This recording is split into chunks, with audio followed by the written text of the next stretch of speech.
السلام علیکم دوستو، ایک بار پھر سے آپ کا خیر مقدم ہے دین کی باتیں میں۔ دوستو، آداب زندگی کی سیریز میں آج تیسرا پارٹ لے کر حاضر ہوئے ہیں، لباس کے آداب۔ نمبر 1، لباس ایسا پہنیے جو شرم بے حیا، غیرت و شرافت اور جسم کو ڈھکے اور اس کی حفاظت کے کام کو پورا کرے، اور جس سے تہذیب و سلیقہ اور زینت و جمال ظاہر ہوتا ہو۔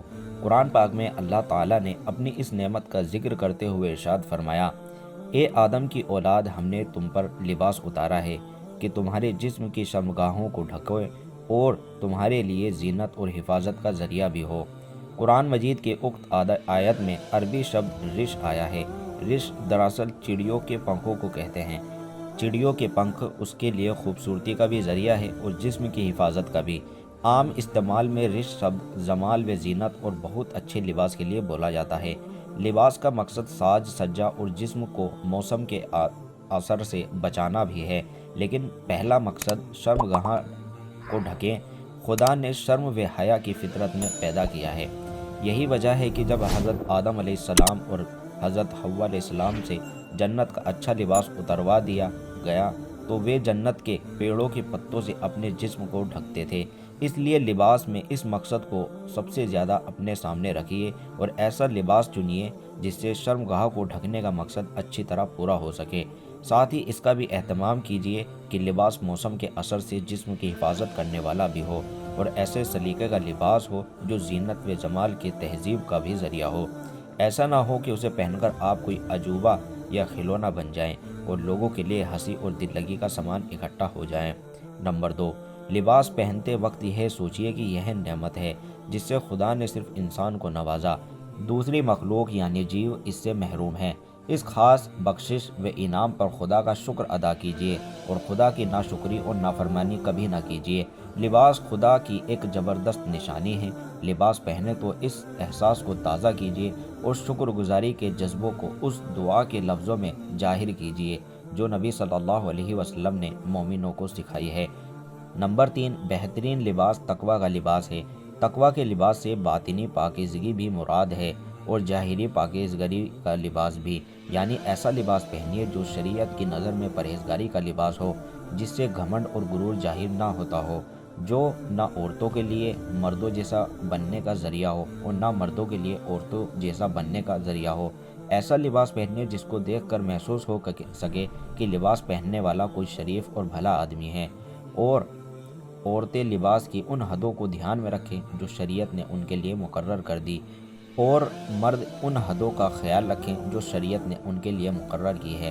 نمبر 4، نیا لباس پہنے تو کپڑے کا نام لے کر خوشی ظاہر کیجیے کہ خدا نے اپنے فضل و کرم سے یہ کپڑا دیا، اور شکر کے جذبوں میں ڈوب کر نیا لباس پہننے کی وہ دعا پڑھیے جو نبی صلی اللہ علیہ وسلم پڑھا کرتے تھے۔ حضرت ابو سعید خدری رضی اللہ تعالیٰ عنہ فرماتے ہیں کہ اللہ کے رسول صلی اللہ علیہ وسلم جب کوئی نیا کپڑا، عمامہ، کرتا یا چادر پہنتے تو اس کا نام لے کر فرماتے، جس کا ترجمہ ہے: اے اللہ، تیرا شکر ہے تو نے مجھے یہ لباس پہنایا، میں تجھ سے اس کی بھلائی چاہتا ہوں اور میں اپنے آپ کو تیری پناہ میں دیتا ہوں اس لباس کی برائی سے اور اس کے مقصد کے اس برے پہلو سے جس کے لیے یہ بنایا گیا ہے۔ دعا کا مطلب یہ ہے کہ اے خدا، تو مجھے توفیق دے کہ تیرا بخشا ہوا لباس انہی مقصدوں سے پہنوں جو تیرے نزدیک پاک صاف مقصد ہے۔ مجھے توفیق دے کہ میں اس سے اپنی شرمگاہوں کو چھپا لوں اور بے شرمی اور بے حیائی کی باتوں سے اپنے ظاہر و باطن کو بچائے رکھ سکوں، اور شریعت کی حدوں میں رہتے ہوئے میں اس کے ذریعے اپنے جسم کی حفاظت کر سکوں اور اس کو زینت و جمال کا ذریعہ بنا سکوں۔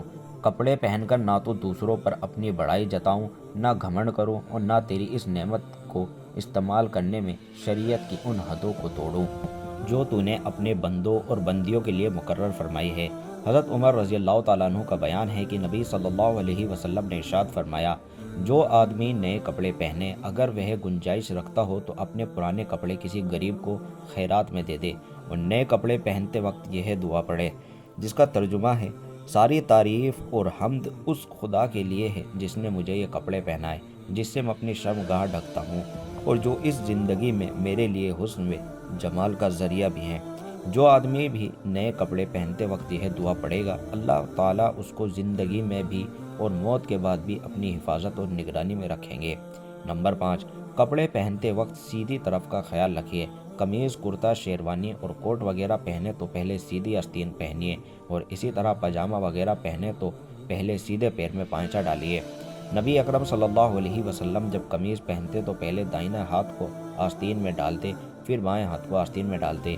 اسی طرح جب آپ جوتا پہنتے تو پہلے سیدھا پاؤں سیدھے جوتے میں ڈالتے، پھر الٹا پاؤں الٹے جوتے میں ڈالتے، اور جوتا اتارتے وقت پہلے الٹا پاؤں جوتے میں سے نکالتے، پھر سیدھا پاؤں نکالتے۔ نمبر 6، کپڑے پہننے سے پہلے ضرور جھاڑ لیجئے، ہو سکتا ہو اس میں کوئی تکلیف پہنچانے والا جانور ہو اور خدا نہ کرے کوئی تکلیف پہنچ جائے۔ نبی صلی اللہ علیہ وسلم ایک بار جنگل میں اپنے موزے پہن رہے تھے۔ پہلا موزہ پہننے کے بعد جب آپ نے دوسرا موزہ پہننا کا ارادہ کیا تو ایک کووا جھپٹا اور موزہ اٹھا کر اڑ گیا اور کافی اوپر لے جا کر چھوڑ دیا۔ وہ موزہ جب اونچائی سے گرا تو گرنے کی چوٹ سے اس میں ایک سانپ دور جا پڑا۔ یہ دیکھ کر اللہ کے نبی صلی اللہ علیہ وسلم نے خدا کا شکر ادا کیا اور فرمایا، ہر مسلمان کے لیے ضروری ہے کہ وہ جب موزہ پہننے کا ارادہ کرے تو اس کو جھاڑ لیا کرے۔ نمبر 7، لباس سفید پہنیے۔ سفید لباس مردوں کے لیے پسندیدہ ہے۔ نبی صلی اللہ علیہ وسلم کا ارشاد ہے، سفید کپڑا پہنا کرو، یہ بہترین لباس ہے۔ سفید کپڑا ہی زندگی میں پہننا چاہیے اور سفید ہی کپڑے میں مردوں کو دفن کرنا چاہیے۔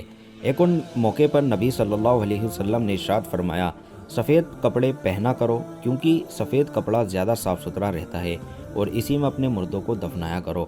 زیادہ صاف ستھرا رہنے کا مطلب یہ ہے کہ اگر اس پر ذرا بھی داغ دھبا لگے تو فوراً محسوس ہو جائے گا اور آدمی فوراً اسے دھو کر صاف کر لے گا، اور اگر کوئی رنگین کپڑا ہوگا تو اس پر داغ دھبا جلد نظر نہ آ سکے گا اور جلد دھونے کی اور توجہ نہ ہو سکے گی۔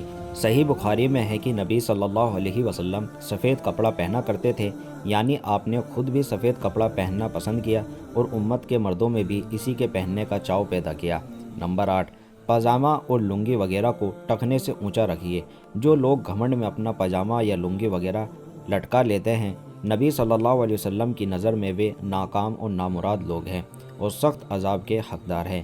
نبی صلی اللہ علیہ وسلم کا ارشاد ہے، 3 قسم کے لوگ ایسے ہوں گے، اللہ قیامت کے دن نہ تو ان سے بات کرے گا، نہ ان کی طرف نظر فرمائے گا اور نہ ان کو پاک و صاف کر کے جنت میں داخل کرے گا، بلکہ ان کو انتہائی دردناک عذاب دے گا۔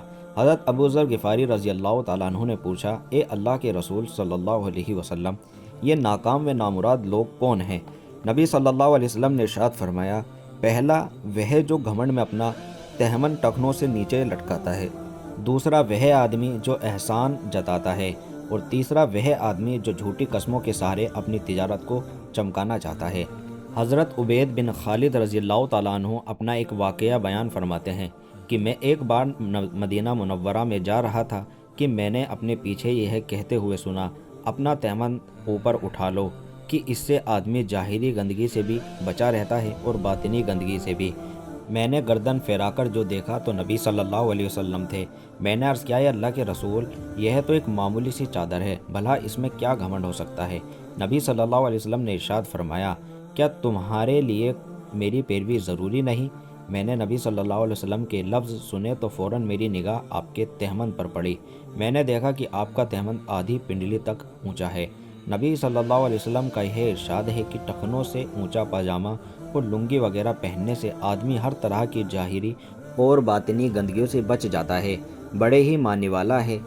اس کا مطلب یہ ہے کہ جب کپڑا نیچے لٹکے گا تو راستے کی گندگیوں سے میل اور خراب ہوگا، پاک صاف نہ رہے گا۔ یہ بات پاکی اور صفائی کے ذیل پر بھاری بوجھ ہے۔ پھر ایسا کرنا گھمنڈ کی وجہ سے ہے اور گھمنڈ باطنی زندگی ہے۔ اگر یہ مصلحتیں نہ بھی ہوں تو مومن کے لیے تو یہ فرمان ہی سب کچھ ہے کہ نبی صلی اللہ علیہ وسلم کی زندگی تمہارے لیے بہترین نمونہ ہے۔ اور ابو داؤد کی حدیث میں تو نبی صلی اللہ علیہ وسلم نے اس کی بڑی ہلا دینے والی سزا فرمائی ہے۔ مومن کا تہمن آدھی پنڈلی تک ہونا چاہیے اور اس کے نیچے ٹخنوں تک ہونے سے بھی کوئی حرج نہیں، لیکن ٹخنوں سے نیچے تہمن کا جتنا حصہ لٹکے گا وہ آگ میں جلے گا۔ اور جو آدمی گھمنڈ میں اپنے کپڑوں کو ٹخنوں سے نیچے لٹکائے گا، قیامت کے دن خدا اس کی طرف نظر اٹھا کر بھی نہ دیکھیں گے۔ نمبر 9، ریشمی کپڑا نہ پہنیے، یہ عورتوں کا پہناوا ہے۔ نبی صلی اللہ علیہ وسلم نے مردوں کو عورتوں جیسا پہناوا پہننے اور عورتیں جیسی شکل و صورت بنانے سے سختی کے ساتھ منع فرمایا ہے۔ حضرت عمر رضی اللہ تعالیٰ عنہ فرماتے ہیں کہ نبی صلی اللہ علیہ وسلم کا ارشاد ہے، ریشمی کپڑا نہ پہنو کہ جو اس کو دنیا میں پہنے گا وہ آخرت میں اس کو نہ پہن سکے گا۔ ایک بار نبی صلی اللہ علیہ وسلم نے حضرت علی رضی اللہ تعالیٰ عنہ سے فرمایا، اس ریشمی کپڑے کو پھاڑ کر اس کے دوپٹے بنا کر ان فاطماؤں میں بانٹ دو۔ ریشمی کپڑا جو تھا یہ اللہ کے نبی کو عقیدر دما کے حاکم نے تحفے میں بیچا تھا، اور فاطماؤں میں بانٹ دو کا مطلب ہے کہ فاطماؤں سے مراد ہے کہ یہ 3 عزت دار عورتیں ہیں، حضرت فاطمہ رضی اللہ تعالیٰ عنہ نبی صلی اللہ علیہ وسلم کی پیاری بیٹی اور حضرت علی رضی اللہ تعالیٰ عنہ کی بیوی۔ نمبر 2، فاطمہ بن اسد حضرت علی رضی اللہ تعالیٰ عنہ کی ماں، فاطمہ بن حمزہ حضرت حمزہ رضی اللہ تعالیٰ عنہ کی بیٹی۔ ایک جوتا پہن کر نہ چلا کرو اور تہمد میں ایک جانو اٹھا کر اکڑو نہ بیٹھو اور بائیں ہاتھ سے نہ کھاؤ اور چادر پورے بدن پر اس انداز میں لپیٹو کہ کام کاج کرنے یا نماز وغیرہ پڑھنے میں ہاتھ نکال سکو، اور نہ چت لیٹ کر ایک پاؤں کو دوسرے پاؤں پر رکھو کہ اس طرح بھی شرمگاہ کے ڈھکنے میں بے احتیاطی کا اندیش ہے۔ نمبر 12، لباس میں عورتیں اور مرد ایک دوسرے جیسے رنگ ڈھنگ نہ اپنائیں۔ اللہ کے نبی کا ارشاد ہے، خدا نے ان مردوں پر لعنت کی جو عورتوں کا سا رنگ ڈھنگ اپنائیں، اور ان عورتوں پر بھی لعنت فرمائی جو مردوں کا رنگ سنگ ڈھنگ اپنائیں۔ حضرت ابو ہریرہ رضی اللہ تعالیٰ عنہ فرماتے ہیں، اللہ کے رسول صلی اللہ علیہ وسلم نے اس مرد پر لعنت فرمائی جو عورتوں جیسا لباس پہنے، اور اس عورت پر لعنت فرمائی جو مردوں جیسا پہناوا پہنے۔ ایک بار حضرت عائشہ رضی اللہ تعالیٰ عنہا سے کسی نے ذکر کیا کہ ایک عورت ہے جو مردوں جیسے جوتے پہنتی ہے، تو انہوں نے فرمایا، اللہ کے رسول صلی اللہ علیہ وسلم نے ایسی عورتوں پر لعنت فرمائی جو مرد بننے کی کوشش کرتی ہیں۔ نمبر 13، عورتیں دوپٹہ اوڑھے رہنے کا اہتمام رکھیں، اس سے اپنے سر اور سینے کو چھپائے رکھیں۔ دوپٹہ ایسا باریک نہ اوڑھیے جس سے سر کے بال نظر آئیں۔ دوپٹے کا مقصد یہ ہے کہ اس سے زینت کو چھپایا جائے۔ قرآن پاک میں اللہ کا ارشاد ہے، اور اپنے سینوں پر اپنے دوپٹوں کے آنچل ڈال لو۔ ایک بار نبی صلی اللہ علیہ وسلم کے پاس مصر کی بنی ہوئی باریک ململ آئی، آپ نے اس میں سے کچھ حصہ پھاڑ کر دہیہ کلبی کو دیا اور فرمایا، اس میں سے ایک حصہ پھاڑ کر تم اپنا کرتا بنا لو اور ایک حصہ اپنی بیوی کو دوپٹہ بنانے کے لیے دے دو، پر ان سے کہہ دینا کہ اس میں نیچے ایک اور کپڑا لگا لیں تاکہ جسم کی بناوٹ اندر سے نہ جھلکے۔ کتاب و سنت کی اس کھلی ہدایت کو سامنے رکھ کر اللہ کے حکموں کے مقصد کو پورا کیجیے، اور 4 گروہ کی پٹی کو گلے کا ہار بنا کر اللہ تعالیٰ اور اس کے رسول کے حکموں کا مذاق نہ اڑائیے۔ حضرت عائشہ رضی اللہ تعالیٰ عنہ فرماتی ہے، جب یہ حکم اترا تو عورتوں نے باریک کپڑے چھوڑ کر موٹے کپڑے چھانٹے اور ان کے دوپٹے بنائے۔ نمبر 14، لباس ہمیشہ اپنی طاقت اور حیثیت کے مطابق پہنیے، نہ ایسا لباس پہنیے جس سے گھمنڈ اور دکھاوا ظاہر ہو اور آپ دوسروں کو حقیر سمجھ کر اترائیں اور اپنی دولت مندی کی بے جا نمائش کریں، اور نہ ایسا لباس پہنیے جو آپ کی طاقت سے زیادہ قیمتی ہو اور آپ فضول خرچی کے گناہ میں پڑ جائیں، اور نہ ایسا فٹے حال بنے رہے کہ ہر وقت آپ کی شکل سوالی بنی رہے اور سب کچھ ہونے کے باوجود آپ محروم نظر آئیں، بلکہ ہمیشہ اپنی طاقت اور حیثیت کے لحاظ سے مناسب، سلیقے دار اور صاف ستھرے کپڑے پہنیے۔ کچھ لوگ پھٹے پرانے اور پیوند لگے کپڑے پہن کر پھٹے حال بنے رہتے ہیں اور اب اس کو دینداری سمجھتے ہیں۔ اتنا ہی نہیں بلکہ وہ ان لوگوں کو دنیا دار سمجھتے ہیں جو صاف ستھرے سلیقے کے کپڑے پہنتے ہیں، حالانکہ دینداری کا یہ خیال ہی بالکل غلط ہے۔ حضرت ابو حسن علی شاذلی رحمۃ اللہ ایک بار بہت اچھا کپڑا پہنے ہوئے تھے۔ کسی پھٹے حال صوفی نے ان کے اس ٹھاٹ باٹ پر اعتراض کیا کہ بھلا اللہ والوں کو ایسے قیمتی لباس پہننے کی کیا ضرورت؟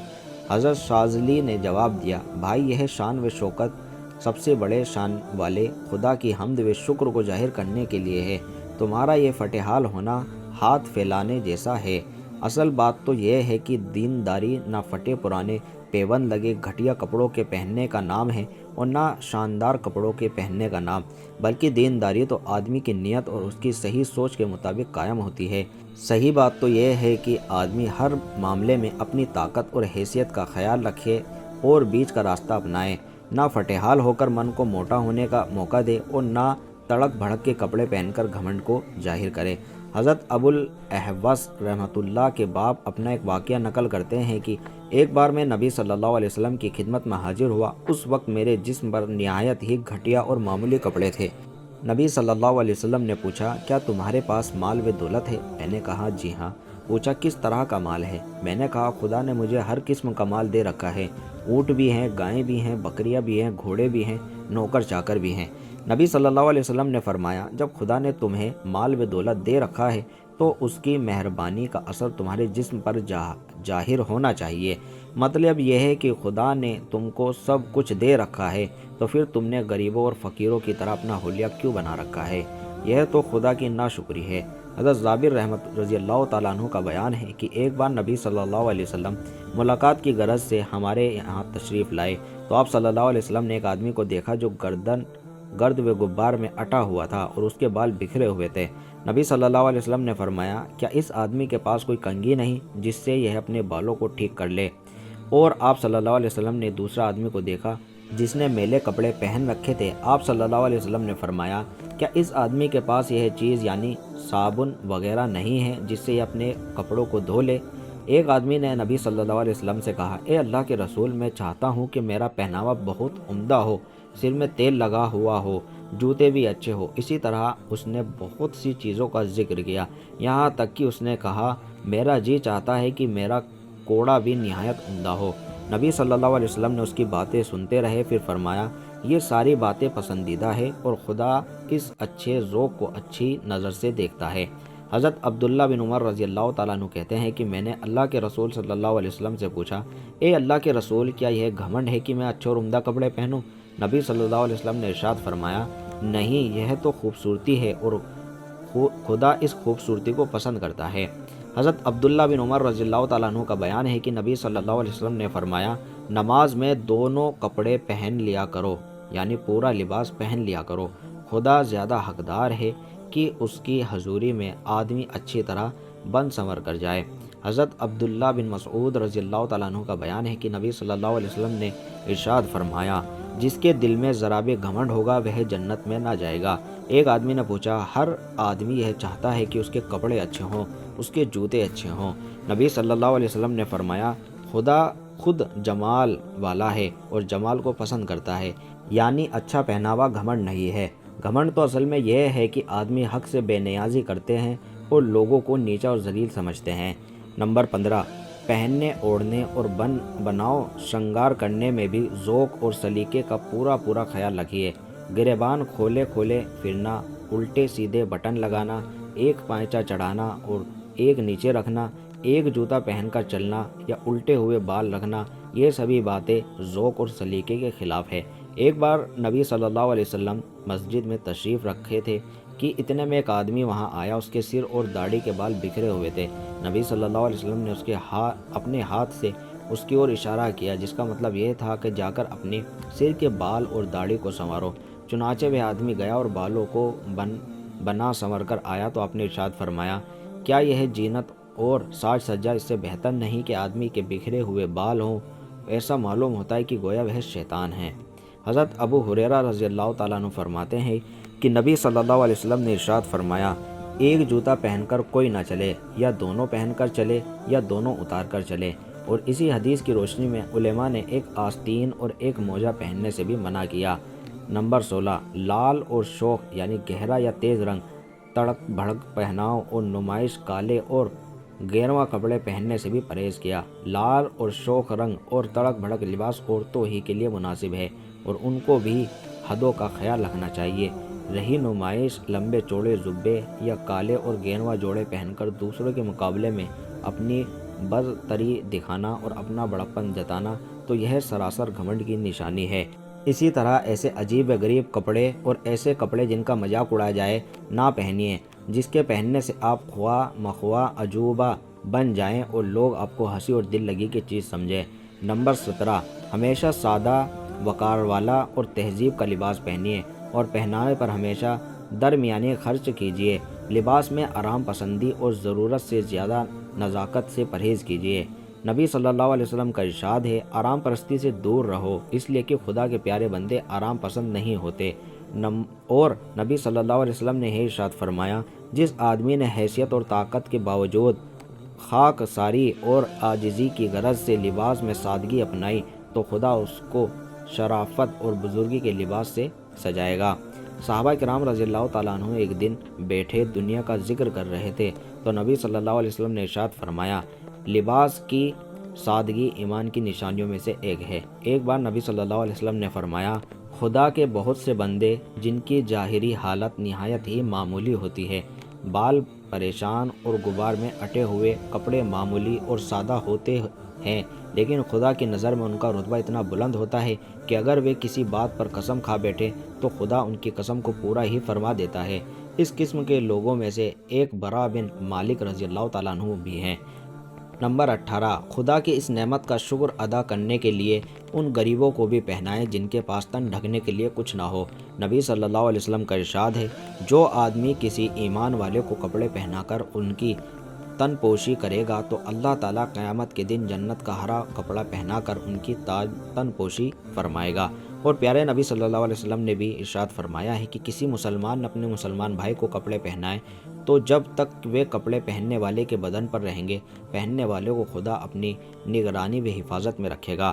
نمبر 19، اپنے ان نوکروں اور خادموں کو بھی اپنی حیثیت کے مطابق اچھا کپڑا پہنائیے جو رات و دن آپ کی خدمت میں لگے رہتے ہیں۔ نبی صلی اللہ علیہ وسلم نے فرمایا، لونڈی اور غلام تمہارے بھائی ہیں، خدا نے ان کو تمہارے قبضے میں دے رکھا ہے، پر تم میں سے جس کسی کے قبضے اور استعمال میں خدا نے کسی کو دے رکھا ہے تو اس کو چاہیے کہ اس کو وہی کھلائیں جو وہ خود کھاتا ہے، اور اس کے لیے ویسا ہی لباس پہنائیں جو وہ خود پہنتا ہے، اور اس پر کام کا اتنا بوجھ نہ ڈالیں جو اس سے برداشت سے زیادہ ہو، اور اگر وہ اس کام کو نہ کر پا رہا ہو تو خود اس کام میں اس کی مدد کرو۔ تو دوستو، اس ویڈیو کو یہیں پر ختم کرتے ہیں۔ لباس کے آداب آپ نے دیکھ لیے، سن لیے، امید کرتا ہوں آپ لوگ اپنی زندگی میں اس کو عملی طور پر لائیں گے، اور جو اللہ کے نبی کی جو باتیں ہیں، جو ان کے حکم ہیں، ان کو اپنی زندگی میں رکھیں گے۔ تو ملتے ہیں آپ سے اگلی ویڈیو میں، تب تک کے لیے دعاؤں میں یاد رکھیں، اپنا خوب سارا خیال رکھیں۔ السلام علیکم۔